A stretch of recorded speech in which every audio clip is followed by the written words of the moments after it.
Greetings, everyone. This is Richard Solomon, Taking Care of Business. My very special guest today is attorney Charles M. Newman from 500 Fifth Avenue, an attorney that I have tremendous respect for. And if you have a quick moment, jot down newmanlawmediation.com. Now, it's important that you just heard the word mediation because we're going to talk about arbitration, mediation, alternative dispute resolution, and all of the other ways in which disputes can be resolved either within the litigation process or outside litigation process. As everybody knows, litigation can be costly and time-consuming, and of course, many people say, and well worth it. But we do need to, be mindful that small business owners are under a lot of pressure to have their disputes resolved fairly and efficiently. So we brought on Mr. Newman here to aid us with that process. Charles, thanks for having some time with us. And, thank you for having me, and thank you for the introduction. All right, so let's get right down to it. There's all kinds of trending now, dispute resolution outside the litigation process. You're an expert in the whole field. You're involved with all the different court systems, whether it's federal or state or local. Mm-hmm. What should people actually know globally about the different kinds of alternative dispute resolution modes? Well, unfortunately, we use alternative dispute resolution in a funny way because really, when you think about it, litigation, other than fisticuffs and war, we really ought to think of litigation as the last resort, not the first resort. If it's the first resort, all these other things become called alternatives. But really, they're the things that people should be thinking about first. So the kind of alternative dispute resolution that most people have probably heard of is arbitration, which is like mini litigation. There is still an outside person with the power to decide the case. The parties have agreed to give this outsider complete control over the case, complete decision-making, and in fact, although the processes tend to be a little quicker, in arbitration, it's even worse than litigation because good, bad, or indifferent, whatever the arbitrator decides is final and there's no appeal and it's binding on everyone. So that's probably the one people are most familiar with. Another one that people may have heard of and may not clearly understand the difference between mediation and arbitration is mediation. And that's a very different process with a very different mindset because the mediator is an impartial third party who does not have the power to decide anything, can't control anything but the process, really, and if the parties want them to control it. And the idea of mediation is it gives the parties who are in the dispute an opportunity with an impartial third person to discuss the dispute and possible ways through the dispute, options for resolving the dispute where they remain in control of the outcome. But there, as you say, there's many other different kinds. We have neutral evaluation. We have early neutral evaluation. There's a thing called collaborative law we can talk about if you want to get into that.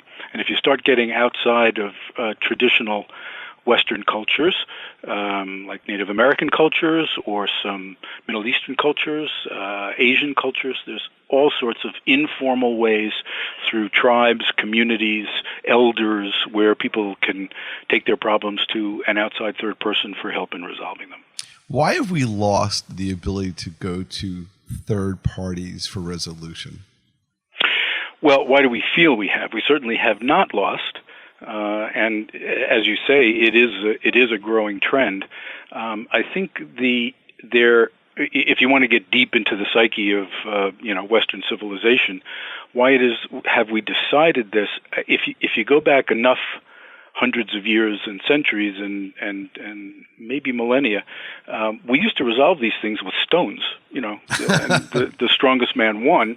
And we've decided that really, if you think about it in that way, litigation itself is a very highly developed form of alternative dispute resolution. Because if we didn't have courts to be the ultimate arbiters of these disputes when people couldn't agree to their own resolutions, we'd just be fighting each other. We'd hire mercenaries, we'd have war, or, at least fisticuffs or gangland murders or whatever it would be. In which there's no appeal. Yeah, please don't make me make any jokes. We have to try to make we have to talk a little bit about serious stuff, but I always like to, in my shows, to inject at least some levity, because, for example, when you talked about mediation, as I explain it to my clients, mediation definitely focuses at least on the client's perspective as the airing of the grievances, and we'll talk about that because in many ways, I think one of the things that we need to talk about here is the psychology of the whole process. I think one of the problems that we have in a litigation and growth society is that everything's about winning. You got to win. We learn about that in sports and all kinds of competition. It's all about winning. And I think what happens is that translates very much into polarized positions in litigation, in which compromise is almost the last thought. And it only comes about after the court system has thoroughly encouraged each side that the polarized position is not maintainable. And then they have to then first seek out mediation or something like that, instead of first going to sort of having a claim early in its infancy and brought to some kind of in the light, so to speak. If that's one question, that is a jam-packed question. But let me see if I can pull it apart a little bit. Well, that's why you're the expert mediator. You're supposed to take complicated stuff and make it simple for everybody. Well, we do try to help parties see what's in their best interest. So one of the things you mentioned at one point in that long question, you talked about positions, and at another point you talked about interests. If you go back, there's a book that some of your listeners may be familiar with. I'm sure you are, Rick. It's called Getting to Yes. Oh, I remember that. Yeah. I saw that in law school. Well, that's great. Because I took mediation in law school. Well, congratulations on that. Actually, alternative dispute resolution is becoming far more popular now, not only in law schools, also in graduate schools and even in undergraduate schools. And in fact, mediation in particular is brought all the way down to the elementary school level with, special training and stuff. Not that you learn that as part of the curriculum, but, this mediation in the schools. But the idea that we have to be competitive with each other and we have to rely on our strongest legal position gets us into a way of thinking that says, I want to win, I want the most, I want everything I can get. And the traditional role of a lawyer, I'm not knocking lawyers, I'm still a practicing lawyer, I have a great deal of respect, a lot of my best friends are lawyers. There's a very important role for lawyers, even including in alternative dispute resolution. But the problem is, if you stick to your best possible legal position, which you may turn out to be wrong about it, but if you stick to that, you lose sight of what's actually important to you. And you start to buy into the position that you've built for yourself. Well, I'm entitled to win this, therefore I'm going to fight till the death until I get it. And the problem with that mindset is that you forget to ask, if I did win it, how would it matter to me? What do I get out of that win? So the breakthrough of Getting to Yes was to distinguish in the dispute, to take away the subject of the dispute away from the people of the dispute. And the real, from my way of thinking, the real breakthrough in Getting to Yes, and just to finish this up for some of the listeners, the book came out in late 1970s, early 1980s. A couple of Harvard professors who formed the Harvard negotiation process within the Harvard Law School, and the breakthrough thinking there, which really has informed a great deal of legal practice, negotiation practice, and certainly alternative dispute resolution practice, is to separate the positions from the needs and interests of the parties. And when you start to do that, the parties can actually start to pursue what matters to them instead of what their best possible win would be, which may be of little consequence to them. See, I still think that lawyers are not really well trained to approach it that way. And I think clients are very much socialized to going to a lawyer and say, we got to win. In fact, many times, you have to explain to clients that you're paying for time, not a result. And that's a big problem. It's funny, just to give you sort of one story on my end, that we all have cases that were like, Deathmatch 2000, where, it was like the steel cage at Shea Stadium, and, the first guy to open the gate and walk out was the winner. And you look at the cases that you had like that, we have to clean our offices out every once in a while. And you look at these files, before scanning, we'd hold all these things for 7 years and things like that. And I remember looking at some of the most heated cases I had, the most polarized case from, summons and complaint to verdict, where depositions, court appearances, motions, the whole Megillah was in there. And you look at those cases 20 years after the fact, and in all honesty, everything that's left is just paper with dust. That's all it is. And yet, there's a reason for that. There's a reason why we focus on a different set of things, which in the long run turn out to be not important to us. It's one word: human. Well, that's just the way we're built to react to some things. Well, Spock. If we were all Spock, where would we be? How would we? It's like. However, if we were all Spock, what a dull world. Well, remember, Data asked Q for the gift of laughter. But that's the next second generation. Anyway, what could people do as business owners, clients, to better prepare themselves for less litigation and more results when disputes arise? Well, it is still instinctive for most business people to say, I seem to have a problem here. They wake up one day and realize it, or they see it coming, or whatever it is, but I know I've got a problem here. That problem could be the cratering of something that had been going along well, or it could be a new opportunity, which the resolution of which requires resolving problems. It's just problem solving, So if a guy is driving his car down Jericho Turnpike and sees some land or a building that he wants to rent, now he gets the idea, hey, I could really use that building. First thing he's going to do is probably go to his lawyer and say, I want to rent that building. Represent me to lease out that building. And now you're in the hands of the lawyers, and the lawyers who are absolutely doing their jobs. There's nothing wrong on the part of the lawyers. It is immediately in the mode of, I want to get the terms that are the best economic terms with the greatest level of protection for my own client. So when he finds out who the landlord is, and he finds out who the landlord's lawyer is, and they start having their phone calls about, I'd like to lease this building, the landlord's lawyer is in exactly the same position for his client that the tenant's lawyer is for his. And now we're off to the races, and they're positional. And they're going to start off with their best possible position and try to figure out how little of their own position they can give up until they finally get to the point where they get to yes. But instead of doing that, there's a famous story about this where two sisters are in the kitchen and they're fighting over who gets the orange, and make the story as long as you like.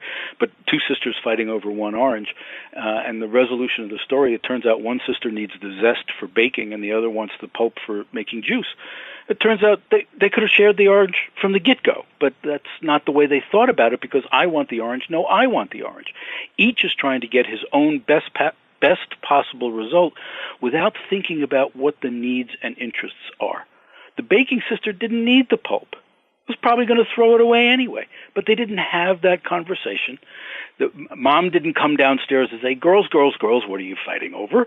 And that would be the role of the impartial third party to point out, listen, can we focus on what really matters to you? Wow. And with that, the role of myself as the neutral here has to go to a break, because that was the first of 3 segments of great radio on mediation. So for all of those listening, keep it right here. We'll be right back. This is Richard Solomon. The show is Taking Care of Business, and my guest is Chuck Newman, who's a mediation, arbitration, neutral special expert, and we'll be right back.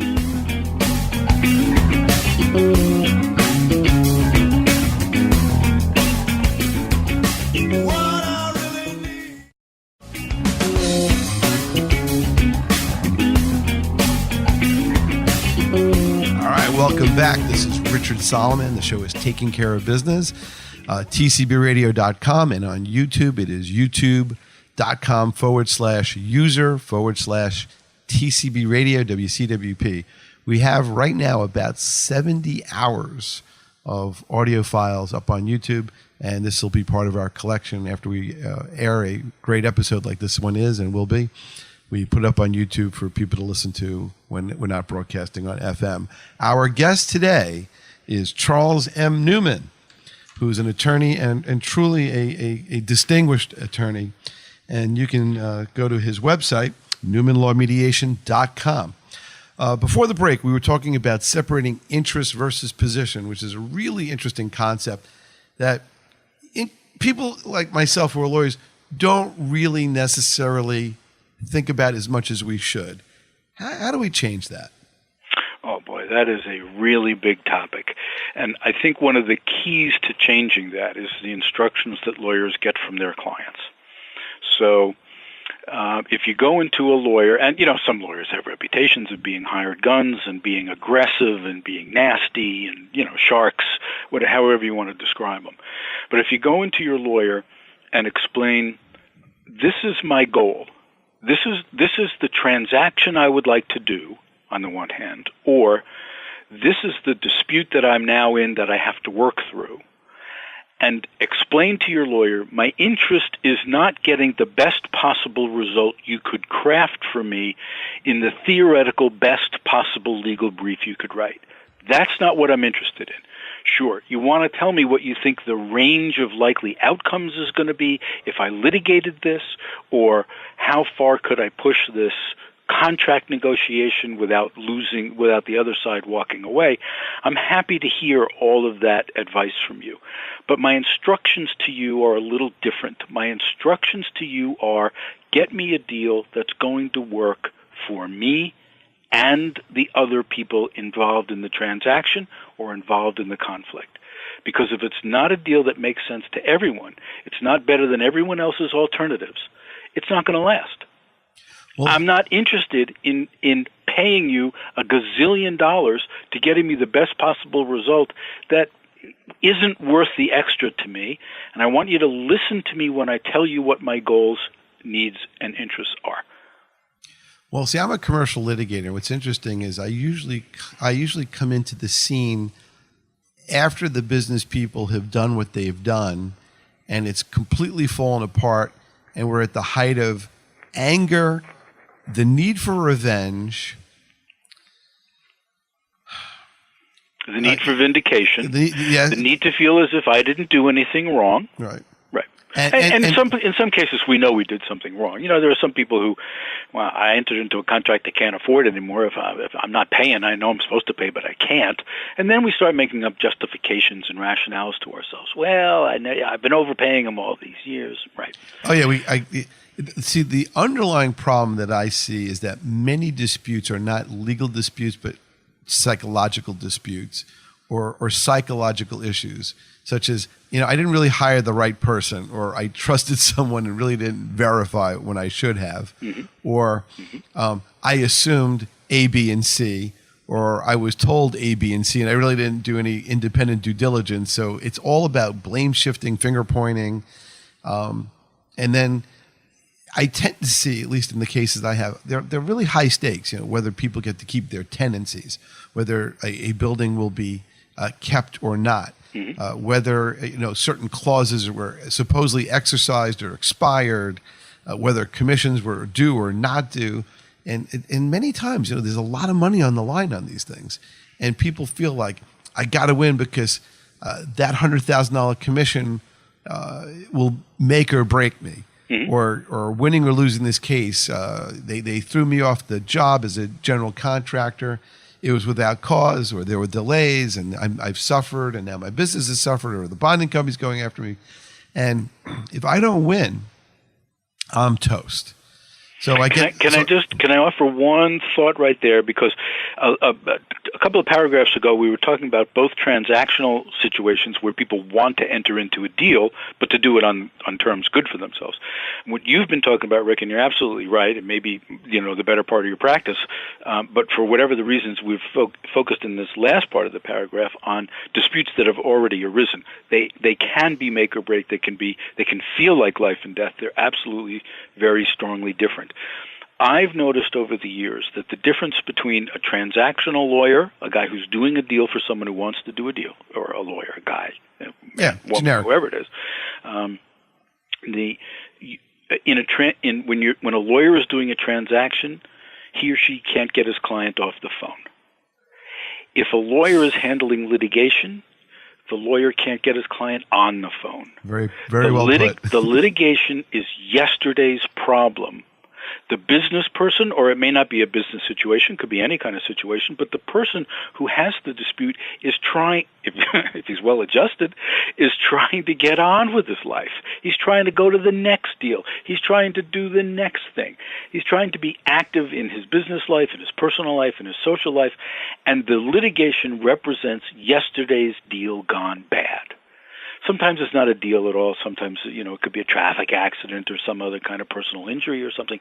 But basically, when there is litigation, very often the client wants to think as little about it as possible and wants the lawyer to handle it, and in fact is hiring the lawyer exactly for the lawyer's experience so that the lawyer doesn't have to keep involving the client all the time.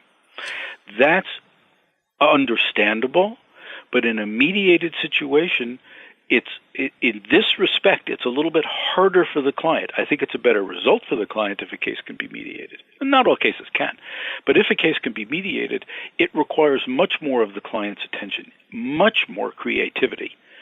Because Rick, tell me if this isn't true. When you go into your client, you've got a commercial litigation on your hands. It's not personal injury. It's not divorce. You got a business problem on your hands that's come to litigation. When you walk into court, don't you tell your client, go sit over in that corner.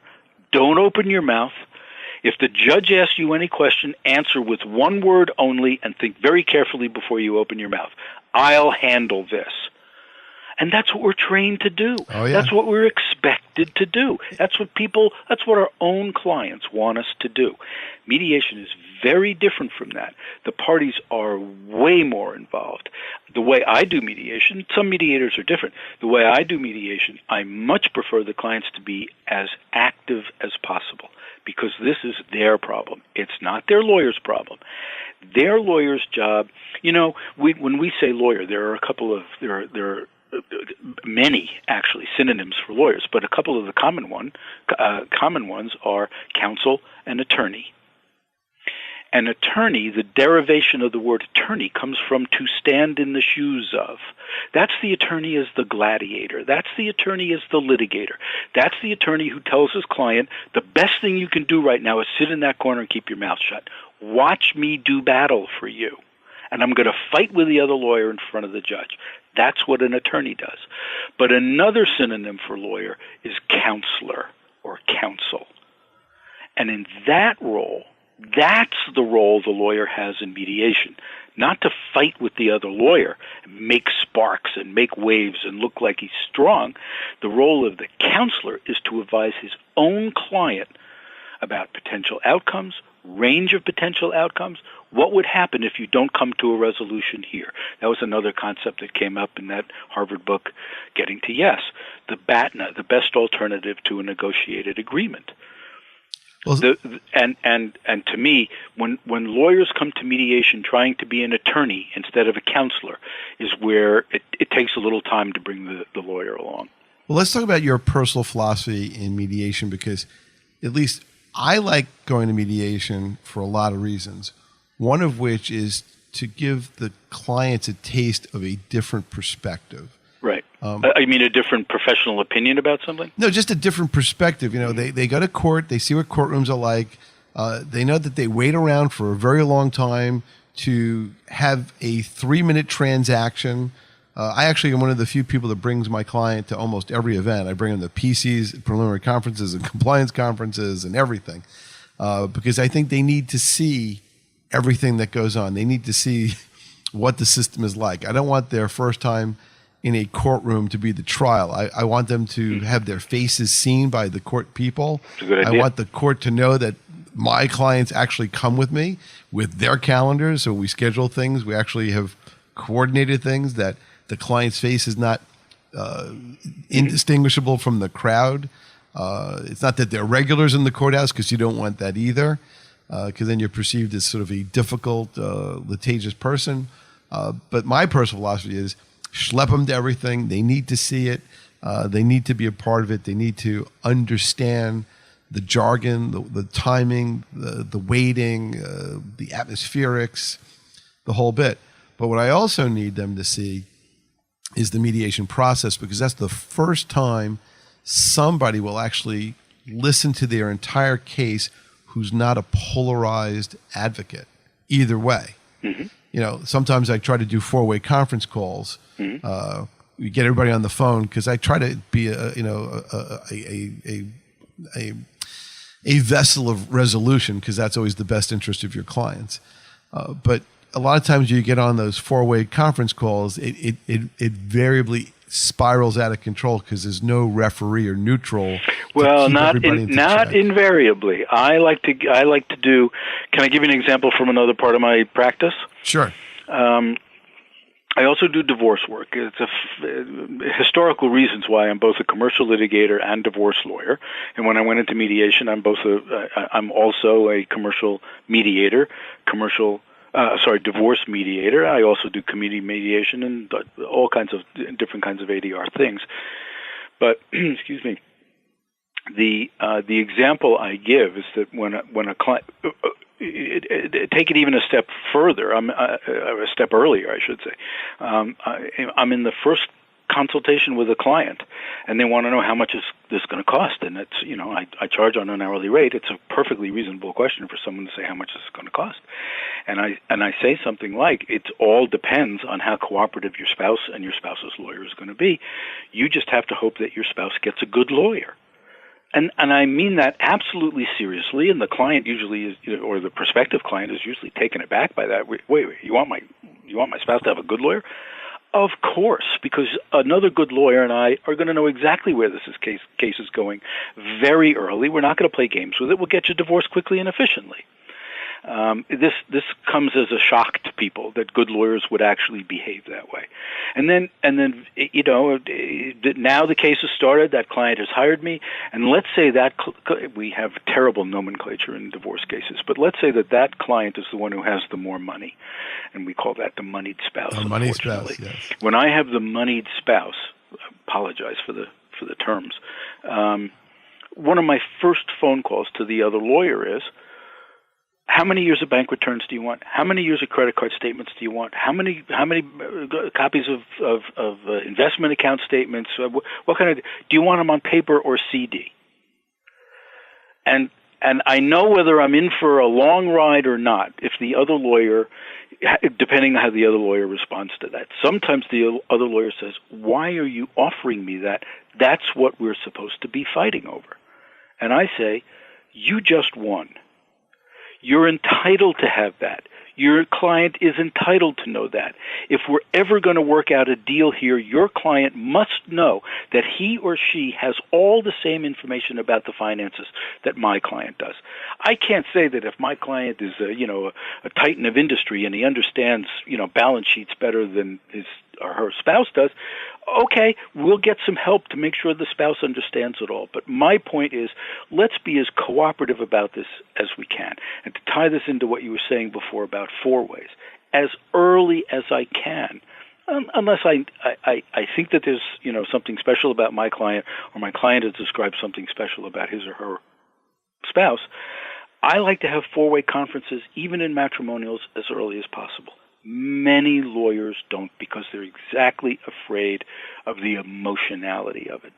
To me, the emotionality of it is important. We can't skip the fact that there's emotions. No one's going to highlight the fact that there are emotions. But if there are emotions, we need to know that. We need to deal with it.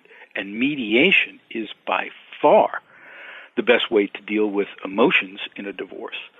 But even if you're not mediating, even if it's going to be a negotiated divorce or even a litigated divorce, to me it's very important to know what points cause high emotion, what points cause distress, what points cause discord. I've been doing commercial litigation and divorce law for a long time, and I'm usually the last person in the room who is troubled by contention. I've been living with it for so long. So I think it's particularly in mediation. As one of my trainers said when I was first being trained in mediation, he said, "We're not going around conflict.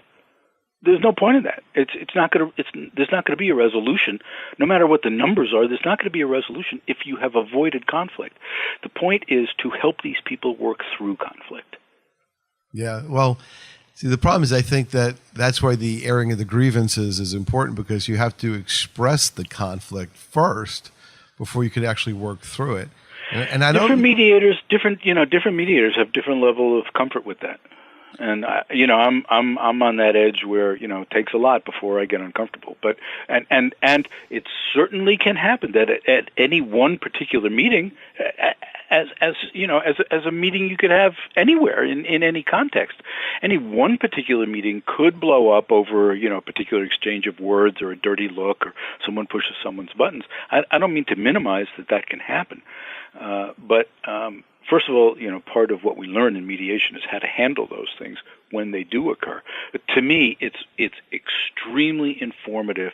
If I get an outburst, particularly a surprising outburst, when I'm in the middle of a mediation session, doesn't matter if it's matrimonial, 2 Fortune 500 companies, doesn't make any difference. If I get an emotional outburst, what has that told me? Hey, this matters to this person. Aha! I'm getting away from positions and into needs and interests. Now we're getting somewhere. True. It's true. And at least for me, I think that's a pressure release valve that is necessary, because sometimes you need all that to rise to the surface before people could actually start to think a little bit more rationally. I don't know if that's your experience. There are different schools of thought about that, and again, I'm referring to my trainer, a guy named Jack Himmelstein, who's kind of a leading light in these things. His feeling about that is he doesn't even call it venting. On the theory that it's a useless release of pressure. It's not useless at all, and people have to be comfortable in the room. There can't be a level of discord that rises to the level that someone's so uncomfortable that they can't, proceed. But I don't see those sorts of outbursts as venting in the sense of expelling waste gas. I see it as an important expression of what's really important. So here comes the question before the next break. When in the process of a claim should people go to mediation? Do they need to be a little battle weary from litigation, or do they need to do it before it escalates, or it really depends? Again, a topic of some interest in all sorts of ADR circles, particularly in court-annexed alternative dispute resolution. Do we get people into mediation as early as possible? The risk is that the sides have asymmetrical information, so one party is better informed about the facts than the other. To my way of thinking, it's unless there are specific reasons in a particular case not to start early, I like to try to start mediation as early as possible. And one of the first things we may be mediating is the exchange of information, not the full $800,000 worth of e-discovery that sometimes you get, not cartons and cartons of printouts of every email that everyone ever wrote, but an exchange of the information necessary to have a productive resolution conversation and mediation. And we mediate that. All right. This is Richard Solomon. The show is Taking Care of Business. We are talking to Charles M. Newman, an attorney experienced in the fields of alternative dispute resolution, mediation, arbitration, negotiation, and his website is Newman Law Mediation. NewmanLawMedia.com. We'll be right back right after this. Please stay with us.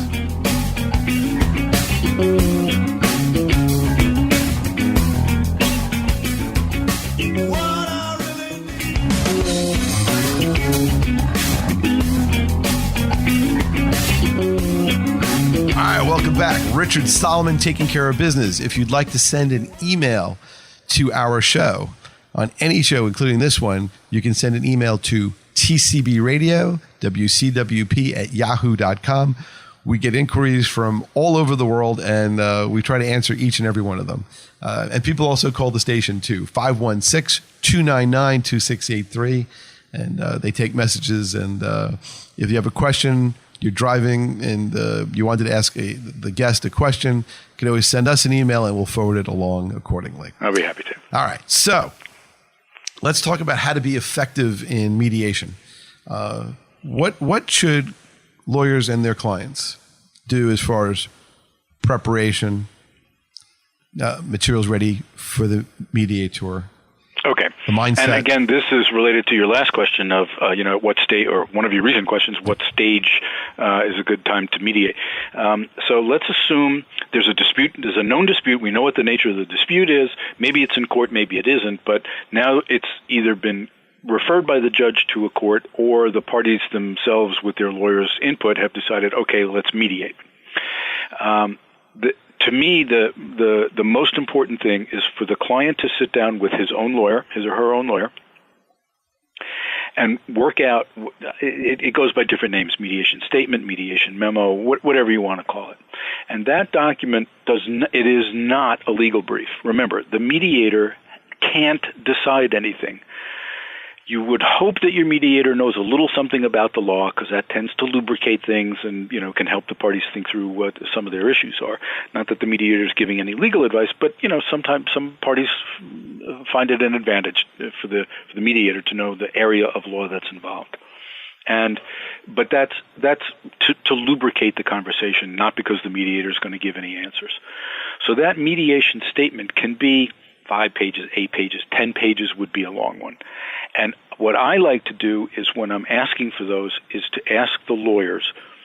This is when there are lawyers. Sometimes there are no lawyers, particularly in family and divorce cases. But when there are lawyers, to ask the lawyers to sit down and say, don't think of this as another daunting document that you have to format according to all the rules of formatting for a brief or a affidavit. Forget all that. Just have a conversation with me in writing about what you think is important to the case.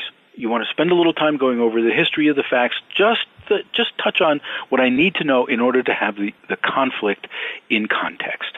And then with your client, figure out what would be a win for you, what you would like to see happen out of this process. Remembering that the process is not a judge who's going to say yes to one side and by definition no to the other side.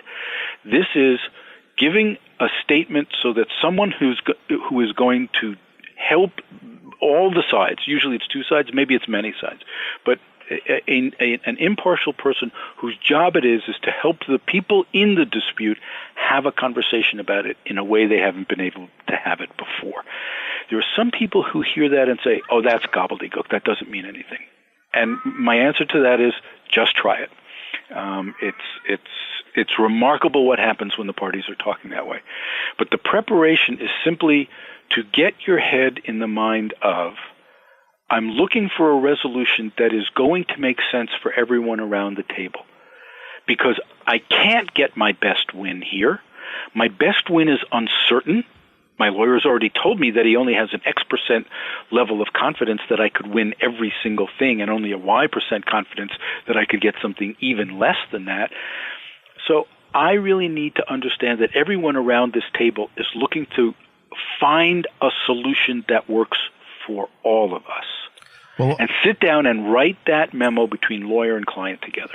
What I try to do with a lot of clients is I try to explain that everybody can still eat at the table. It's not like if I eat, the other guy can't eat.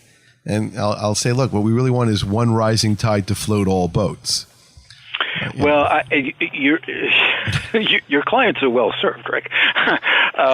There's a number of metaphors for that: rising tides and boats. Win-win. I try to avoid those things because they do sound a little pat. Yeah, but I'm a radio guy, so so people understand quickly what you mean. But I'm hesitant to say it because people think that's candy. Win-win. Oh, yeah, sure, win-win. How is that possible? Well, sit down and try it because, again, it's not the job of the mediator to be super creative.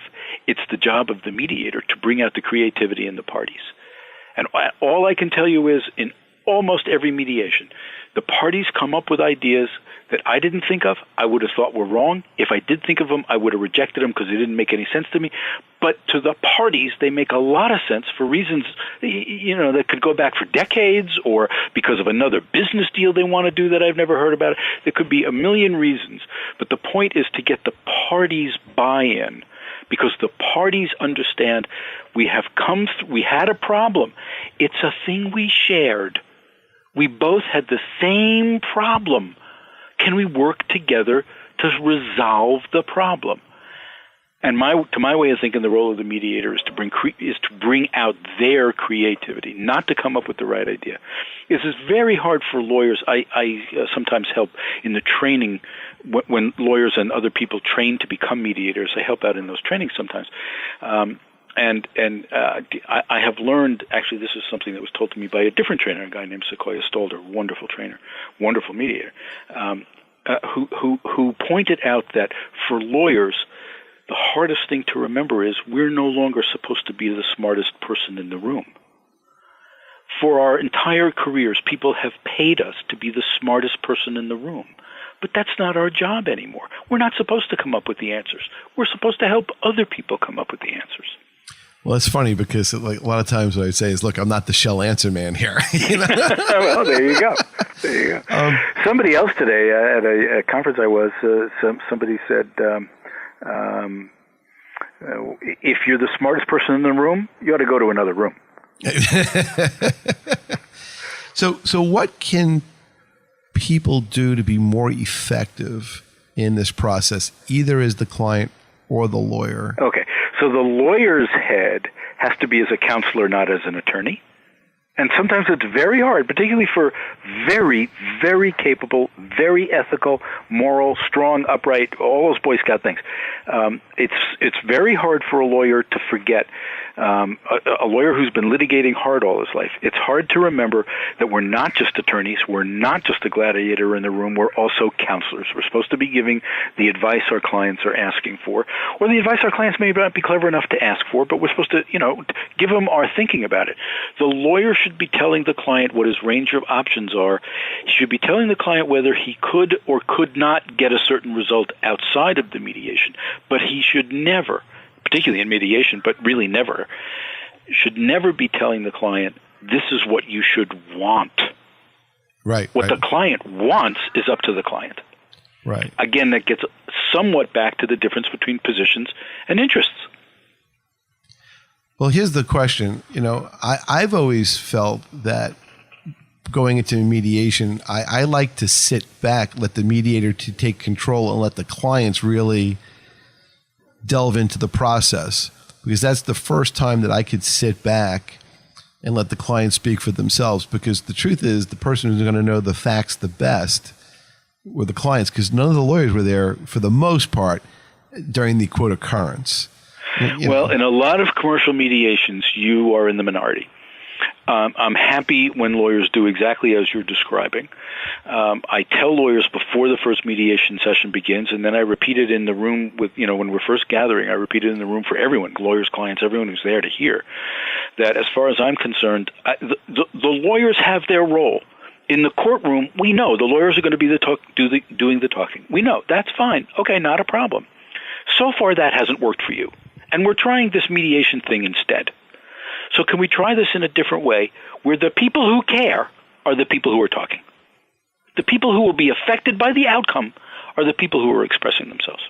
So that is my preference. But I must tell you, Rick, that I do get a lot of pushback from lawyers, particularly lawyers who are expecting a settlement conference. A settlement conference is very different from a mediation conference, because when you're in a settlement conference, each side is still trying to get his own best result and giving up as little as possible below the best in order to come to a settlement, which is a very different mindset from the lawyers and the parties, whether they're on opposite sides of the table or around a round table. It doesn't make any difference. If they can project onto the wall the problem.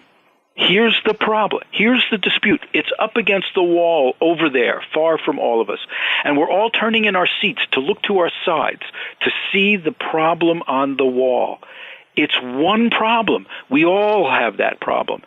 I see it from a different perspective than you, but it's the same dispute. We share the dispute. Is there a way we can work together to resolve the dispute? And a lawyer who's in the head of an advocate, who's in the head of an attorney, meaning standing in the shoes of, he has to break down some preconceived notions. In the settlement room, everyone it's a dance. It's the bazaar, the BAZ. It's the rug bazaar. The rug deal, right. Where you're just haggling.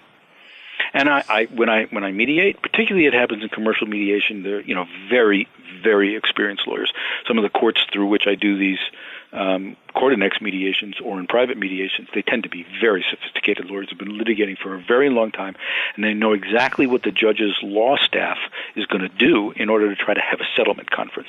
And it's a tit for tat, boom, boom, boom, boom, boom, boom, boom. And I tell lawyers at the very beginning, if that's what you want me to do, you're going to drag me there kicking and screaming. I'll eventually do it, but that's not my best ad for you. That's not the value that I bring to this process. And sometimes in the middle of it, the lawyers are looking at me a little bit quizzically. But in the end, generally speaking, they realize, oh, yeah. Oh, the client talking like that? Yeah, that actually worked. That's what did it. Right. So what in your toolkit, do you need to have a mediation and then sometimes invoke other things and then have everybody come back? Well, sometimes they come back because it's just time to end the session and we need more time to conclude. So, for example, it happens routinely, far more often than not, that divorce mediations take more than one session. I don't want to say how many, but that varies. But they usually take at least a couple of sessions. And one of the reasons is because the nature of the disputes, the nature of people taking time out of their day, that kind of thing. If they go more than 2 hours, that's a little unusual.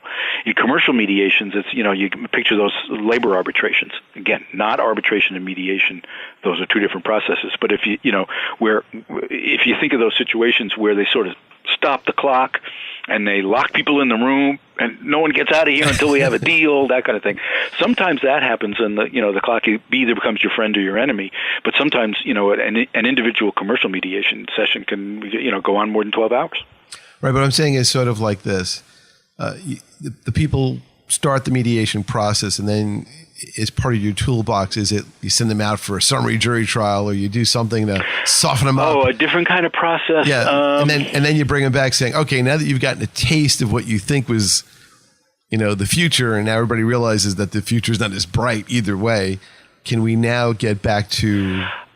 That's very clever, Rick. I could imagine a situation where that happening. I haven't done that so much. I have... Sometimes we break from mediation in order to get an expert valuation of something. It turns out during the course of the mediation that the two different parties have radically different visions of how much something is worth. So we may adjourn, and either the two of them together get one expert to give them an opinion about what it's worth, or each one gets his own opinion about it.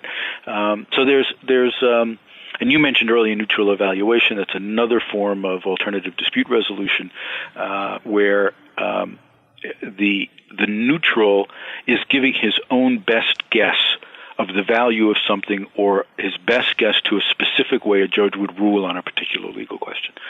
I'm not crazy nuts about early neutral. It has its role. It's not something I often like to do because it just means you're substituting another legal judgment for the lawyers for the parties. And what are we doing that for? They tend to be pretty good lawyers. Why does one lawyer want to hear another lawyer told he's wrong? Now, that having been said, it sometimes happens, more than sometimes, it's quite common for a lawyer to privately talk with the mediator about ways in which the mediator can help a client start to become more realistic. Because the lawyer is in a position where he doesn't want the client to think that the lawyer himself has lost confidence or has any doubts about things. So there are times, and usually in mediations, I usually try to find a quiet time with each of the lawyers. Frequently, it's in a phone call before the first session, a separate phone call with each lawyer before the first session, where I say, "Listen, how can I help you with your client? What is there any daylight between you? Do you have a difference of opinion about things? Do you need me to help pump up your client? Do you need me to help your client get more realistic?" That's usually what I need. No, seriously, that's what. Right. Yeah. Right. In fact, what I love is when the problem is, when judges try to settle cases and they do sort of the shuttle diplomacy, they don't really have enough time. And it's sort of like, well, your case isn't as strong as you think, and your defense isn't as strong as you think. And I don't know. At least with mediation, there's a lot more delicacy where you can really parse out all the little, it's like filleting a fish. You could really get through a lot of things and say, well, you see this isn't really, and this is, well, that's, and when all of that's woven together, it's almost like you're creating a piece of music. And then when they hear that, it's much different than what they expected in their own vision. Well, there are different ways to mediate. There are some mediators who like to go into separate sessions with where the mediator is alone with one side or the other. That's called caucusing. When everyone's together in the room together, that's called joint session. Some lawyers much prefer to be in caucus. Some mediators. Some lawyers much prefer to be in caucus. And different mediators have different styles. There's a whole continuum. At one end of a continuum, if you put your arms out, shoulder width. At the left side, if you think of transformative, that's a particular kind of mediation.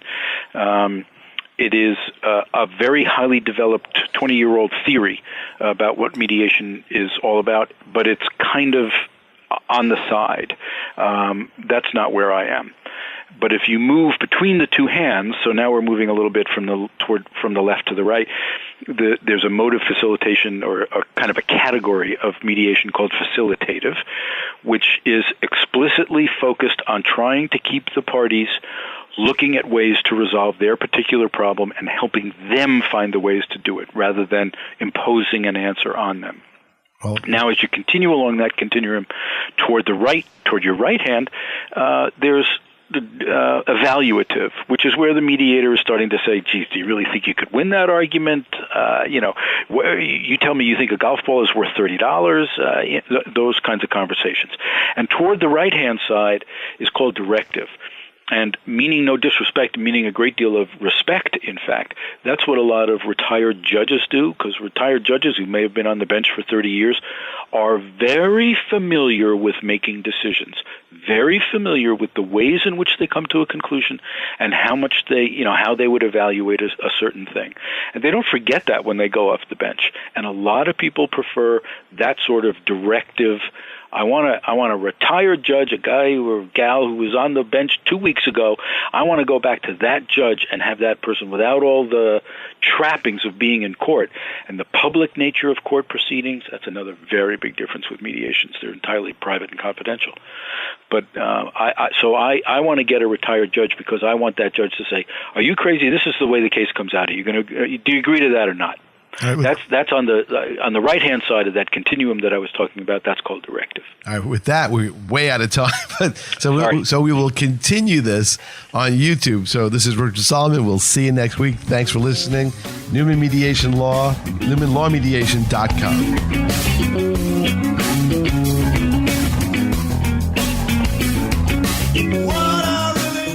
All right, all you YouTube people out there, this is your special bonus feature because this is the spillover that didn't make it to FM because we only had an hour show and we went past the hour. So we're going to continue with Charles M. Newman, NewmanLawMediation.com.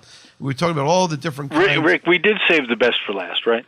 Oh yeah, no, but Okay. there's more to go. There's Okay. there's more to go. Okay. So one of the things you were talking about is the whole retired judge thing, and there are these companies that have a whole army of retired judges out there who will sit in and mediate. In fact, I had the pleasure of having, as one of my mediators was Milton Mullen, a former Chief Justice of the Supreme Court of the State of New York. One of the most effective mediators in New York, never took a day's worth of mediation training, never took an hour of mediation training. He was great. Very, very effective. He was really great, and I don't know how much he does today, but the experience that I had was just, wow, this guy really knows his stuff. And, and by the way, we weren't able to settle the matter, but I think that at least he was able to start the process so that ultimately later on we were able to do so. Well, that's not unusual at all. But think about this, because I think Judge Mullen, I mean, out of respect, we continue to call him judge, but I think he's been off the bench. I don't know. I don't want to put a year on it. He's been off the bench a long time. He's had a long time to mellow out from those judicial sorts of instincts about, I know how this is going to come out. Do you want to challenge me on that? I don't think that I think his reputation is as an excellent mediator, and I think it may be because he's come to understand the role of facilitation rather than direction. Well, I can tell you this: even though we didn't settle, everyone who was a participant all agreed that he was awesome, and I think that speaks well. So, if I were going to a mediation, how do I tell my client to prepare? Well, you want your client to sit down and, it depends how your client works. Does he work on paper? Does he work on a computer? Does he work in his head? But you want him to get some really clear time. Again, we're assuming there is a dispute. Yep. There's a known dispute. We know what the nature of the problem is. Okay. I would have the client sit down and really figure out what matters. And every time he says he wants something, I would have him ask himself, why do you want that? How would things be different if you won that? How would they be different if you lost that? And that really that helps to get you away from positions and into needs and interests. Okay. Now, does it help to give the client any resource material, such as getting to yes or listening to this audio or something? Well, I don't know that clients really want to do that. I mean, if they're that into it, they certainly could. And no one ever went wrong reading Getting to Yes. I'm a homework giver. One of the funny things about my legal practice is I really give my clients things to read, listen to, or whatever. Nothing controversial, but just if I say to them, look, you need a certain kind of expert. Let's say there's an audio about the expert. Like for example, let's say I say we need to go to mediation. I may just refer to this recording and say, look, you need to listen to the mediation process because I think it's something in our long-term interest. Even that is still prep, and it still helps me move the ball forward because ultimately what clients want you to do is to resolve the case, even though, they want, because they don't want it to be forever and they don't want it to be $1 million. But what could we do as lawyers to get them the right things to look at, read at? Well, in terms of prepping them for mediation, I'm not sure that even Getting to Yes is it's not a big book. But I'm not even sure that reading that book is necessary to prepare for an individual session. If someone has a curiosity about it, no one ever went wrong reading that book. But so I'm certainly not saying don't. Oh, and there's many follow-on books. What Happened to No, Getting Past No, Getting to Yes Again. There's a whole series of those books. And if you go to you can find out the wealth of information that's available at the Harvard Negotiation Project. I'm sorry, I don't know the URL, but it's at Harvard Law School, and it's called the Harvard Negotiation Project, and they have a ton of resources. That's if someone is really enterprising. I think it'd be great for the lawyers or other professionals to look at that. If a client had time to look at that, that's okay. But I think a well-informed advocate, the lawyer for the party, should be in a position, and if he's not, the lawyer should, spend some number of hours to get grounded in it and explain What is the process that this mediator uses? What is the process that the court that sent us to mediation uses? Because most of the courts that use mediation have a set of rules and procedures about how mediation is going to work. And the clients can certainly, the lawyers can certainly tell their clients about those things. But I think maybe the most effective thing is for the lawyer to demonstrate the behavior of expecting, if not necessarily success. We may not have to get an agreement before we walk out of the mediation room. But if the lawyer can demonstrate an understanding that this is a different process from court, the lawyer, am going to put on a different head. I'm going to advise my client that the head that my client should put on is not to get your best win. There are other places where that can happen. In those other places, you could also get your worst loss. Oh, yeah. But that's not what we're focused on right now. We're focused on finding a conversation with the other people in the dispute to come to a resolution. Notice I'm not saying the word settlement. To come to a resolution of the dispute that we share that works well for everybody. If not well, at least it's better than all the other alternatives. And if you can get the client into that head, and if the client can always answer the question, how will your life be better if you win that? Then the client is in the right frame of mind. It's amazing how often clients misunderstand their positions from their interests. How would your life be different? Actually, I guess it wouldn't. You actually sometimes hear people say, now that I think about it, it doesn't do me any good to get. In fact, I don't think I want that. That's going to get me away from what I want. Because it's simply in their heads that they could win that if they fought as hard as they could. Well, I guess here's the problem I always see with the court system, and again, this is a little bit of an open criticism. The court system doesn't really have human intervention by the court. At any real beginning, you file a complaint electronically now. You have a preliminary conference in which nobody really asks anybody about the case. The clients don't even come to court for the most part. Then you have the exchange of discovery, and it's all, to the most part, mechanical boilerplate stuff. Who are your experts? What are your witnesses? Maybe some interrogatories. A lot of it's all boilerplate, blah, blah, blah. Then you have maybe a deposition where at least that's the first time, the other side hears your side of the story. But not necessarily, because sometimes they're not really listening to you so much as trying to pin you down and try to limit your case. Exactly right.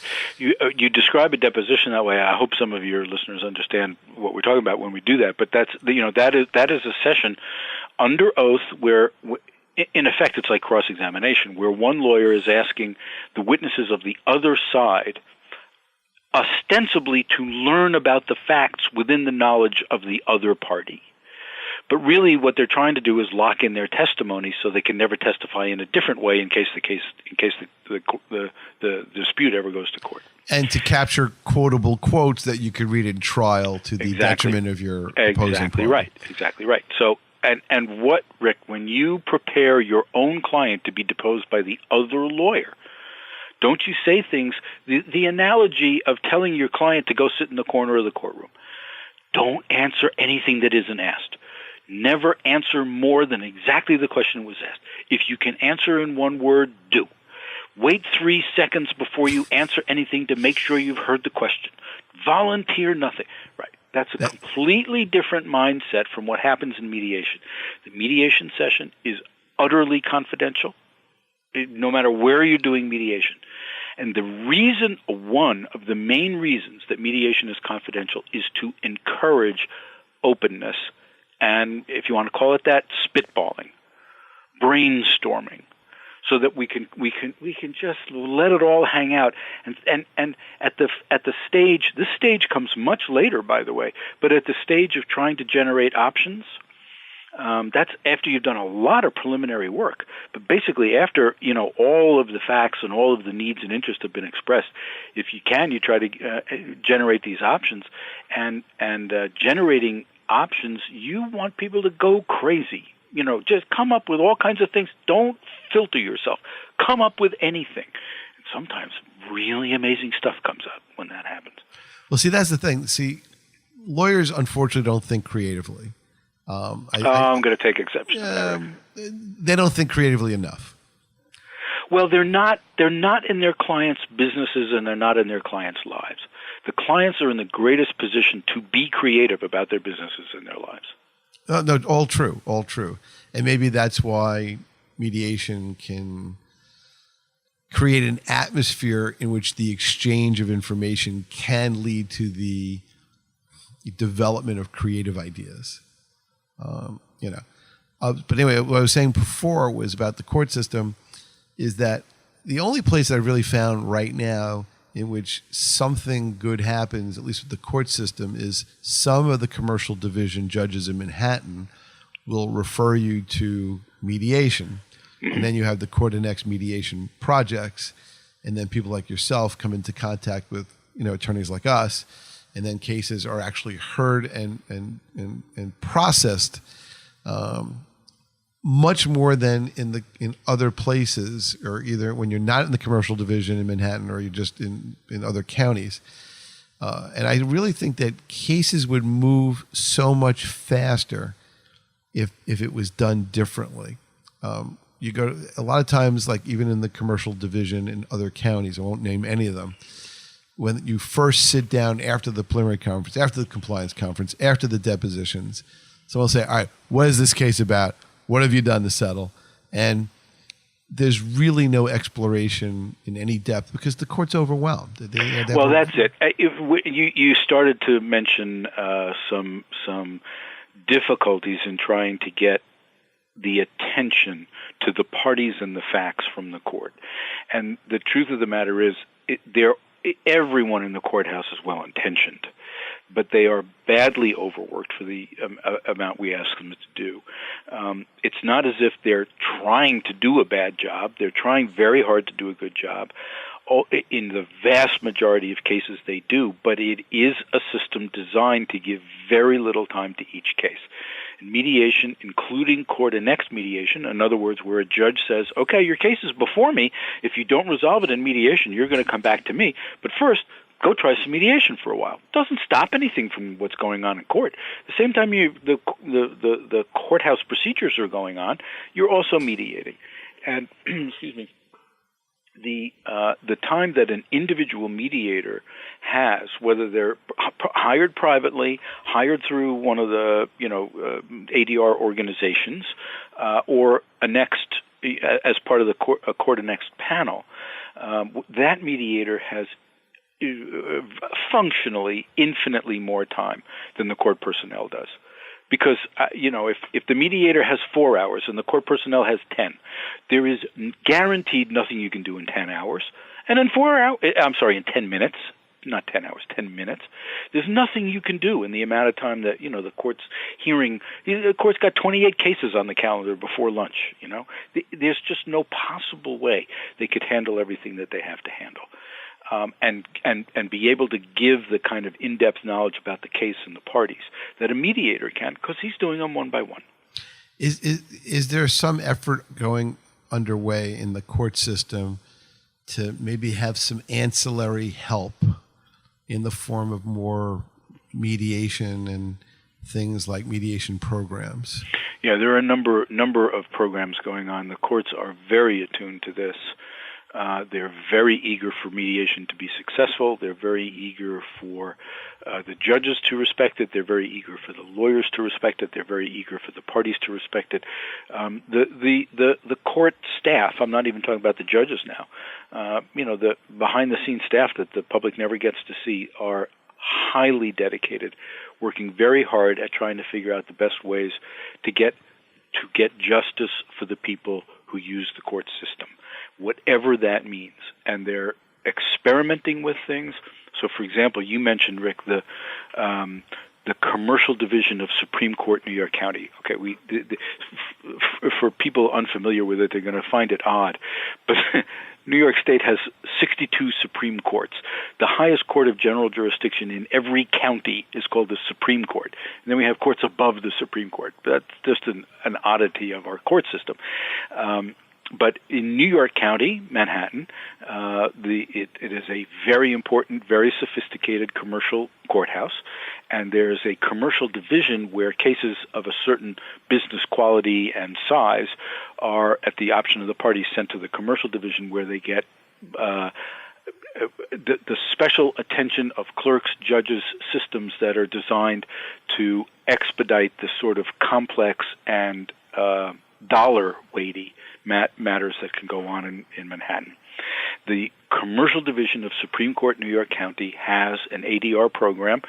Almost all of it is mediation. And they have just instituted a pilot project in Supreme New York Commercial Division where 1 in 5 of every newly filed case will automatically go into mediation. It can come out of mediation in a couple of different ways, but basically what they've said is, in addition to judges sending parties to mediation, or in addition to the lawyers in the commercial division asking for mediation, every 5th case is now going to go into mediation, unless there's some reason for it not to. And that's going to last, I think, for 18 months, and the purpose of that is to see if we can get that pipeline thicker. Will the lawyers who practice in the commercial division become more familiar with it? Will we sharpen the whole process? Will we sharpen the judge's understanding of how mediation works? That's just one experiment. There are experiments going on in the different counties and different court levels all over the state, and that's just New York. There are processes going on in every state, the entire federal judicial system, and in many individual, they're called districts, the trial level court in the federal court system is called the district court. The district courts are experimenting with things. The bankruptcy courts are experimenting with things. There's growing. It's more than a suspicion, but less than a certainty. There's a growing understanding that the more often parties are referred to mediation, they don't have to decide anything, but they just have to participate in mediation. They can sit in mediation for 10 hours and agree to nothing. That's not the point. The point is to start mediation. That process results in an enormous increase in the use and success of mediation. So courts are trying to experiment with different ways to get people into mediation to try it. Now, so let me ask you this.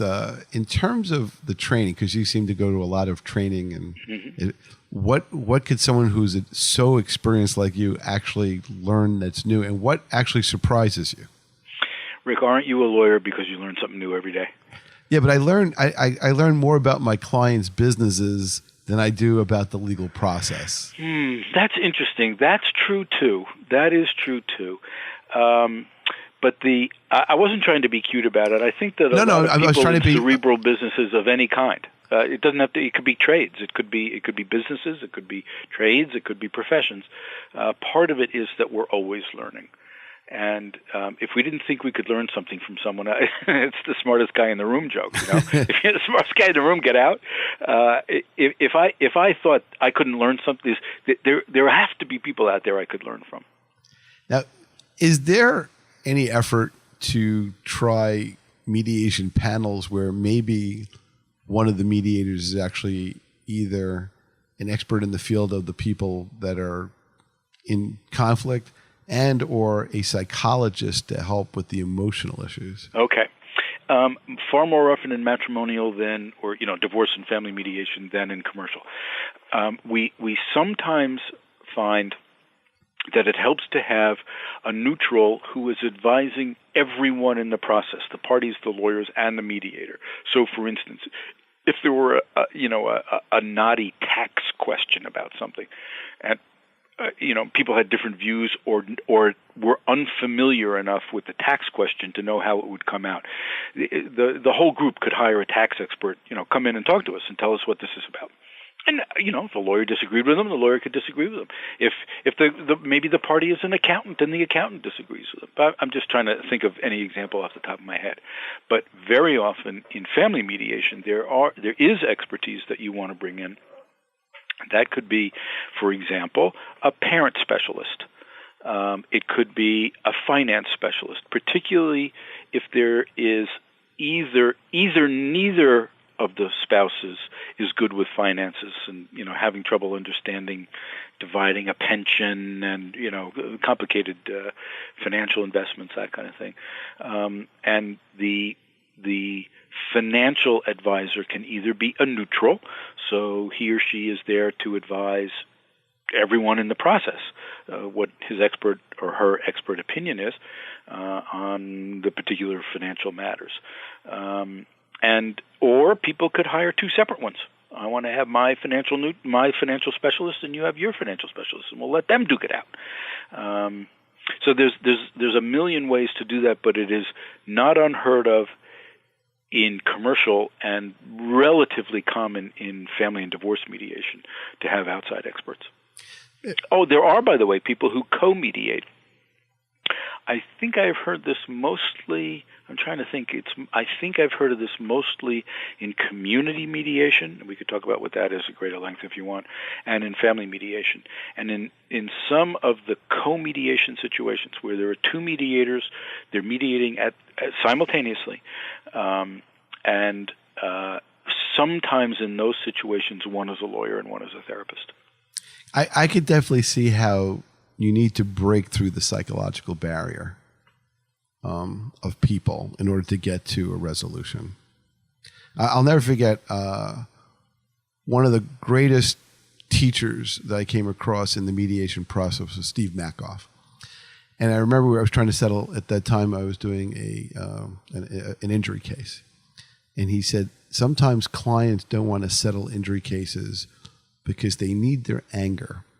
Mm-hmm. And if they settle, they can't be angry anymore, and what will be left is their grief. And they would rather be angry than sad. So they'll hold on to the case, they'll hold on to their anger. And I thought that was just an incredibly interesting insight, because I saw that. I saw the resistance to settlement, even when reasonable numbers I thought were, mm-hmm. going across the board. Mm-hmm. And I was a very young lawyer at the time. And I really learned that, that. Well, yeah, not to cut you off, I'm sorry, but they're in the training, even as you practice law for a while, even if you've never taken a psych course, you start to get to know people a little bit. And one of the things that you focus on in mediation is how to listen and how to be silent and, let things develop in the room. And just to, along those lines, if I could give you one example, I'm going to change the facts a little bit so they're completely unrecognizable other than the point. I had a divorce mediation. The couple had been to a therapist who was fully trained and highly competent divorce mediator, but came from a therapy background rather than a law background. And one of the complaints they had was they felt it was a little too touchy-feely, a little too mushy. They weren't making progress enough. And when I had my first conversation with them, it's called the opening, if you want to get it to inside baseball here. But, when we first started, I spoke for a little while about the way I see the process and elicited from them what they saw of the process. And I mentioned that I understand you had been to another mediator, and your part of your concerns were that it wasn't. It was a little too soft. And I said, I am not a therapist. I'm not trained in psychology. I think I've taken one psych course in my life. I really don't know anything about this. I'm not trying to fix you. I just want to help you have a conversation. An hour and a half or so into the first session, that was fine. I acknowledge, okay. Hour and a half into the first session, some period of time, I don't remember exactly, but I checked in with them. Each of them had expressed some concerns about being in mediation, and I checked in with them. And the guy who had told me that he didn't like the first mediator as being too soft, I said, is this process okay for you? And he said, I have more clarity in my life since I walked through your door than I've had in the last year. Okay. A lawyer never hears that. I don't know anything about psychology, but I knew enough to listen to him. That's all he got from me at that point. So what have you learned about the nature of people that has reshaped and reformulated your way of approaching mediation? Well, it's not just approaching mediation. It's all sorts of ways. I wish I could be better at it. But I try to be more empathetic. I try to listen better. I try to understand the other person's perspective better. I try not to be judgmental. That's not always easy. And there are some people who think you cannot get away from your judgments. And somebody once asked me the question, what do you do about if you form a judgment during the course of the mediation, what do you do about it? And I said, really, the best I can hope to do is to be aware of it. Yeah. Because if I'm aware of it, I can try to deal with it. That's all internal. I hope the clients never even see it. But we're all human. We all react to each other in human ways. If I see a jerk in front of me, I say, there's a jerk. But I don't say, therefore, I'm not going to listen to him anymore. I say, is there a way I can help this person work through whatever is now blocking him from getting to a resolution so that he and the other person can get to a resolution together? Do you ever think that if you actually entered into a career in social work, you'd actually have an edge? I'm serious. I haven't thought about a career in social work. I don't, I come at this in a different way. And my answer to that, the answer to what I'm about to say, which it was not exactly your question, but I'll take your question as an invitation to answer it. I don't, even as a lawyer, I don't see myself in a helping profession. I don't think of myself that way. I'm not a nurse. I'm not a social worker. I don't think that's the way I'm built. I guess maybe the point of your question is, am I getting closer to that now? Maybe so. Maybe it's because I'm getting older, more experienced, whatever it is. But I still see myself as a problem solver. But the most amazing thing, and as a lawyer, I'm still practicing law. I'm still the smartest guy in the room. I'm still trying to figure the most creative way out of something. I'm trying to figure out all the angles, trying to get the best result for my client because that's my job as a lawyer. And I'm being as creative as I can be. But as a mediator, I see myself trying to make it possible for the other people to find their own resolutions. As Buddha would say, be a light unto yourself. Well, one of the great trainers in mediation, I happen to know him personally because our kids went to school together, but there's a fellow named Simeon Baum. He does a lot of trainings, a very highly respected, mostly commercial mediator. He teaches advanced commercial mediation to get certified to be on the court commercial mediation panels. He teaches from the Tao Te Ching. Wow. Fascinating. So let's wrap this up because we certainly really took a lot of your time and pulled a lot of information. Rick, it's been a lot of fun. I appreciate it. What is there any concluding thoughts or parting comments you want to make to close it all up, or say something inspirational to people out there?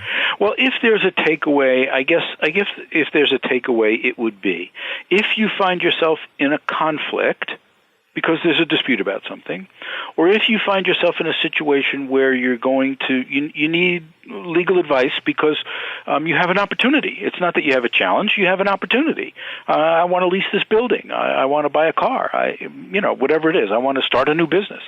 That when you're having conversations with whoever your professional advisors are in doing that, to make sure you are constantly asking yourself, what is my goal? And will my professional understand it and take it to heart if I give him the instruction that they're to execute on my goal, not their goal? Well put. I'm going to try to actually absorb a lot of this and sort of look at the way I talk to clients a little differently. So this was actually personally very developing and helpful to me. It's been a very interesting and fun challenge for me. Thank you, Rick. All right. So for those on YouTube, thanks for sticking with us, and we'll see you back on the radio. Thanks again.